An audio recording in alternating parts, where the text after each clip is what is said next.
నిజంగా తెలుగు ఫిలిం ఇండస్ట్రీలో ఉన్న డైరెక్టర్లకి ఈ సినిమా రికార్డులు బద్దలు కొట్టేంత సత్తా లేనట్టేనా? నిజంగా లేదనే ప్రూవ్ చేస్తారు మన వాళ్ళందరూ కలిసి. ఇలాంటి లుచ్చ నా కొడుకుల్ని, చిల్లర నా కొడుకుల్ని డెవలప్ చేసి గంజాయి మొక్కల లెక్క పెంచి పోషిస్తుంది మనమే. మన చాతగాని తత్వమే, మనం చేస్తున్న సినిమాలే ఇలాంటి నీచ నికృష్టపు కుక్క నా కొడుకుల్ని పెంచి పోషిస్తున్నాం మనం.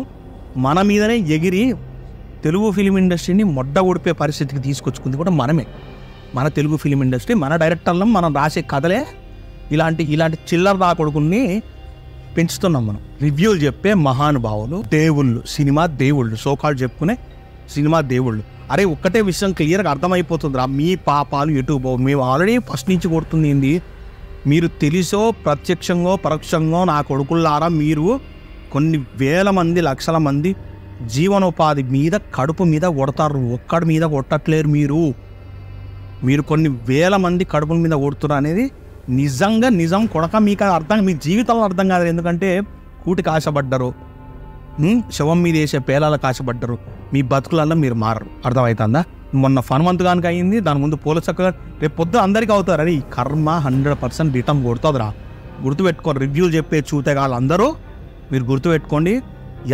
ఎంత సంపాదించుకొని ఎంత గొప్ప వెతుకుతుర్రో అంతా చీకిపోయే స్థాయికి వస్తారు రా కొడుకులారు. రాసి పెట్టుకోండి. ఇక తెలుగు ఫిలిం ఇండస్ట్రీలో డైరెక్టర్లు ఎందుకయ్యా మీరు ఇలాంటి కథలు రాయలేకపోతుర్రా? ఇప్పుడు కరెక్ట్గా మాట్లాడితే నేను తమ్నేల్ మీద చూపించింది 3 బ్లాక్ బస్టర్ హిట్లు, బాక్స్ ఆఫీస్ రికార్డు సృష్టించి కలెక్షన్ పరంగా కూడా బీభత్సం నడిచిన సినిమాలు పోకిరి, గబ్బర్ సింగ్, బాహుబలి. ఈ 3 సినిమాలలో 2 సినిమాలు లాజిక్ మీద నడిస్తే ఒక సినిమా మాత్రం మ్యాజికల్గా ఉంటుంది.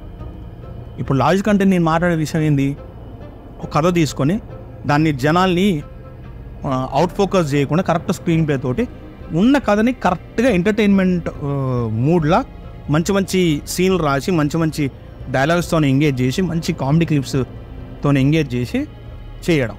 మ్యాజిక్ అంటే ఏంది, నథింగ్ బట్ మనకి విఎఫ్ఎక్స్, డైరెక్టర్ విజన్లో ఉన్న థాట్స్ అన్నీ ఆ విఎఫ్ఎక్స్ రూపంలో మనకు మంచి గ్రాఫిక్స్ చూపించడు. మన కల్కి, బాహుబలి గీసోటి సినిమా అన్నట్టు బేసిక్గా మనం మాట్లాడుకోవడానికి.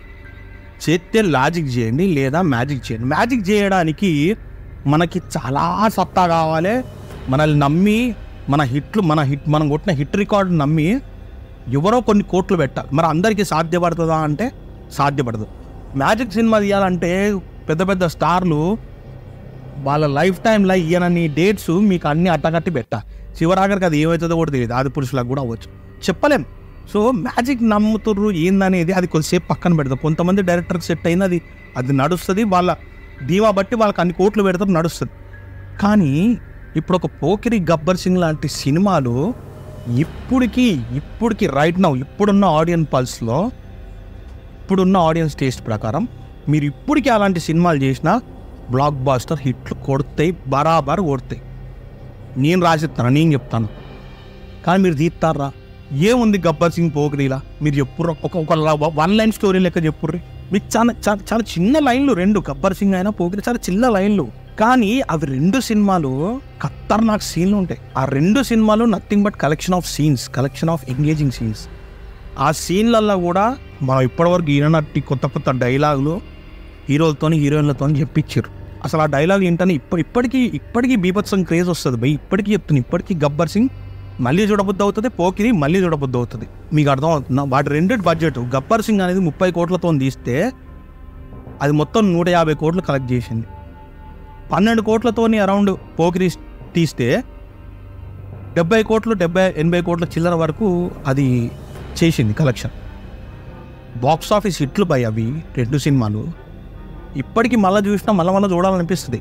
అలాంటి సినిమాలు ఎందుకు రాయలేకపోతున్నాం మనం? ఇప్పుడు రైటింగ్ చేత కావట్లేదా? కథలు చిన్నవే బై, కానీ రాసే విధానం, కలెక్షన్ ఆఫ్ సీన్స్, నేను అదే చెప్తా.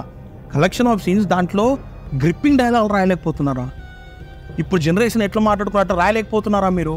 మళ్ళా చూసే మూడే రాదు. ఒక్కసారి చూసి వచ్చిన కొడుకులే ఇన్ని మాటలు మాట్లాడుతున్నారు. రెండోసారి రావడం గగనమిగ. మారూరి భయ్య, తెలుగు ఫిలిం డైరెక్టర్స్ అందరూ మారాలే. మంచి కథ మీరు క్రియేటివ్గా మేము క్రియేట్ చేసి ఒక డిఫరెంట్ జానర్లో మేము కథ రాసేస్తాం. కానీ పలానా స్టార్ క్యాస్ట్ని పెడితే ఆ స్టార్ క్యాస్ట్కి ఆ స్టార్ క్యాస్ట్ ఇక్కడ ఇమ్మటారు. ఎందుకంటే ఆడియన్స్ అందరు నెత్తి మీద పెట్టుకుని ఈ స్టార్ని ఇట్లనే చూస్తారు, లేకపోతే ఆదరించరు. మనం కొత్తగా ట్రై చేస్తే ఈ స్టార్ తోటి స్టార్ నాశనం అయిపోతాను, మనకి సినిమాకి గిట్టుబాటు కాదు భయ్యా. కమర్షియల్ ఇప్పుడు 4 ఫైట్లు పెట్టిరాను, మీరు ఫైట్ల మ్యాటర్ నేను మాట్లాడతాను. గబ్బర్ సింగ్ ఫైట్ల గురించి తోపైపోలే, పోకిరి కూడా ఫైట్ల గురించి తోపైపోలే. దాంట్లో ఒక చిన్న సీన్ వచ్చినా కూడా ఆ సీన్లో చాలా గ్రిప్పింగ్ డైలాగ్స్ ఉంటాయి. దాంట్లో మస్తు ఎంటర్టైనింగ్ ఉంటుంది. ఆ చిన్న డైలాగ్స్ కూడా థియేటర్లో ఒక రేంజ్ నవ్వు తెప్పించింది, ఆడియన్స్కి ఎంటర్టైన్ చేసింది. నథింగ్ బట్ ఎంటర్టైన్ చేసింది భయ్యా. థియేటర్లో కూర్చున్నప్పుడు థియేటర్ సినిమాకి ఎవడన్నా ఎందుకు వస్తాడు? ఎంటర్టైన్మెంట్ కోసం వస్తాడు. మరి ఎంటర్టైన్ చేస్తున్నారా? మీరేమో నీతులు చెప్దాం అనుకుంటున్నారా సినిమాలో? నీతులు చెప్తే ఆడియన్స్ తీసుకుంటారు అనుకుంటున్నారా? అదనే చెప్పండి, ఆ థాట్ ప్రాసెస్ అనే చెప్పండి. మనం నీతులు చెప్తే ఆడియన్స్ తీసుకుంటుండ్రా? అసలు ఆడియన్స్ మైండ్ సెట్ అట్లా ఉందా? సినిమాలో ఏం జరుగుతుంది? నేను వచ్చి థియేటర్లో కూర్చున్నా అంటే నేను వెళ్ళి ఒక బ్యాంక్ రాబరీ చేయలేను. ఆడియన్ మైండ్ సెట్ చెప్తున్నా, నేను వెళ్ళి ఒక బ్యాంక్ రాబరీ చేయలేను. సో ఇప్పుడు వెళ్ళి బ్యాంక్ రాబరీ చేసాను, అది నాకు చాలా ఇంట్రెస్టింగ్ ఉంటుంది. Nothing but money heist. మనం చూసాంగా, నోరులు తెరుచుకొని తెలుగులో డబ్బింగ్ చేశారు, తెలుగులో కూడా చూసాంగా. మనీ హేస్ట్, బ్యాంక్ రాబరీని మనం చేయలేంగా. మరి చేయనప్పుడు మీతో ఒకటి చేసినప్పుడు చూడాలనిపిస్తుంది. రౌడీయిజం మనం చేయలేంగా. రౌడీయిజం హీరో చేస్తున్నప్పుడు మనకు చూడాలనిపిస్తుంది. రౌడీ లాంటి పోలీస్ క్యారెక్టర్ ఉంటే చూడాలనిపిస్తుంది. తిక్క ఉన్న పోలీస్ ఆఫీసర్ గబ్బర్ సింగ్, ఇప్పుడు ఏదైతే తిక్క ఉన్న పోలీస్ ఆఫీసర్ క్యారెక్టర్ ఉందో అలాంటి పోలీస్ ఆఫీసర్ చూడాలంటే మనకి ఇంట్రెస్టింగ్ అనిపిస్తుంది. ఒక పోగిరిలా రౌడీ షీటర్గా అనిపిస్తూ ఉంటే మనకి ఇంట్రెస్టింగ్ అనిపిస్తుంది. ఆ క్యారెక్టర్ ఇంట్రెస్టింగ్ అనిపిస్తూ ఉంటుంది. ధీరులు మగధీరులం ఇట్లా ప్రభాస్ బాహుబలి లాగా మనం ఉండలేం కాబట్టి ఆయనలాగా ఉంటే మనకి ఎంటర్టైన్మెంట్గా అనిపిస్తుంది. ఎంటర్టైన్ చేయండి అయ్యా. సినిమాలలో మీరు ఏదో నీతులు చెప్దామనో లేదో మీరు క్రియేటివ్ కాన్సెప్ట్ తీసుకోవడంలో తప్పు లేదు, ఖచ్చితంగా తప్పులేదు. కానీ ఎంత ఎంగేజింగ్గా చెప్పగలుగుతున్నారు. ఎంటర్టైన్మెంట్ అనేది మీరు వదిలేసుకుంటే ఇంకా అంతకంటే మూర్ఖత్వం ఏముండదు. చాలా చిన్న సినిమాలు, ప్రేమ కథ చిత్రం లాంటి సినిమాలు ఊపేస్తాయి థియేటర్లను కామెడీతోనే మంచి డైలాగులతోనే. సీన్ చిన్నదైనప్పటికీ మీరు పోగిరిలో అసలు మీరు ఆలోచిస్తే మీకే అర్థమవుతుంది.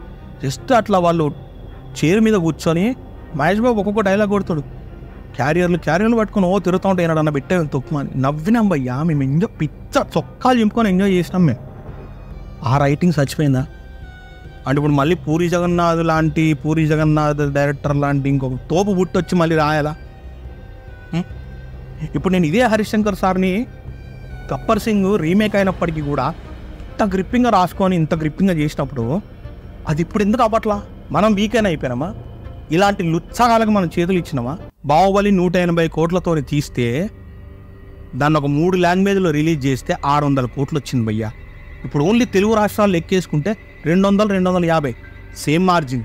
180, 200-250 60-70 కోట్ల ప్రాఫిట్ అంతే. ఏది లెక్కేసినా మీకు లాజికల్గా అర్థమైపోతుంది. పెద్ద స్టోరీ లేదు, పెద్ద బిజినెస్ లేదు. ఇక్కడ రాసే దమ్ము మనం కోల్పోయినామా?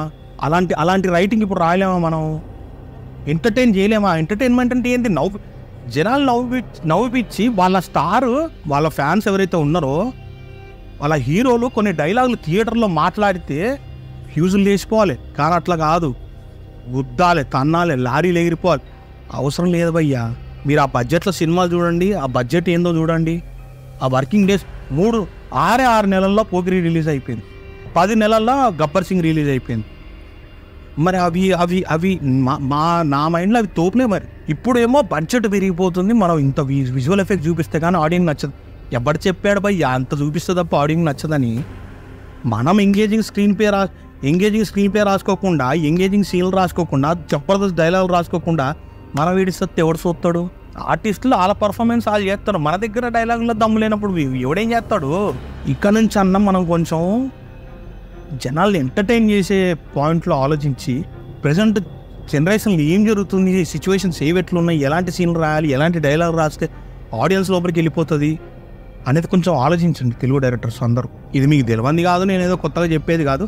ఆడియన్స్ పాయింట్ ఆఫ్ వ్యూ నుంచే మాట్లాడుతున్నారు. అవి ఎందుకు తోపులైనా మీరు ఇప్పుడు ఎందుకు చేయట్లేదు? ఒక్క సినిమా లేదు అట్లా. అసలు ఈ రీసెంట్ టైంలో బాగా ఎంగేజ్ చేసి సినిమా కలెక్షన్ చేసినట్టు విరూపాక్ష కలెక్ట్ చేసింది. దాని తర్వాత అంత ఎంగేజింగ్ సినిమా ఏముందో నాకు తెలియదు. మీకు ఏమంటే కామెంట్ పెట్టండి కింద, నేను తెలుసుకుంటా. ఇలాంటి లుచ్చగాలకు మనం అవకాశం ఇస్తున్నాం అంటే మనమే ఎక్కడో తగ్గినట్టు లెక్క. ఇక్కడ ఉన్న మనం తగ్గమని నేను ఆశిస్తున్నా. ఈ లుచ్చగాలని ఎవరు ఎన్ని చేసినా, ఎవరు ఎట్లా చేసినా ఈ లుచ్చగాళ్ళని ఏకడానికి అయితే నేను ఖచ్చితంగా ఉన్నా, ఏకుతాను కూడా. భారతీయుడు రిలీజ్ అవుతుంది రేపు, అందరు చూడండి, వెళ్ళి చూడండి. కమల్ హాసన్ సార్ కోసం వెళ్ళి చూడండి. శంకర్ సార్ డైరెక్షన్ మీద నమ్మకం పెట్టి వెళ్ళి చూడండి. ఆ విజువల్స్ మనం ఓటీటీలో ఈ మూవీ రీల్స్లో తెంగిపోయి చూస్తే కరెక్ట్ కాదు. థియేటర్కి వెళ్ళి చూడండి. సినిమా ఎలా ఉన్నా మనకి ఏం పోదు భయ్, ఒక బీరు పైసలు ఖర్చు అవుతుంది. లాడా బీరు పైసలు అసలు మ్యాటర్ కాదు, ఉచ్చబోస్తే పోతాయి మనకి. మనం అంతమంది కష్టాన్ని ఎంకరేజ్ చేయడంలో అసలు తప్పే లేదు. మరి చెత్తబుట్టతో పోలుస్తావా? కాదు కదా. దయచేసి రివ్యూ రాకూడదు చెప్పే రివ్యూని ఎవ్వరు నమ్మకండి. మీ సొంత ఒపీనియన్, మీ సొంత టేస్ట్ అనేది మీకు ఒకటి ఉంటుంది.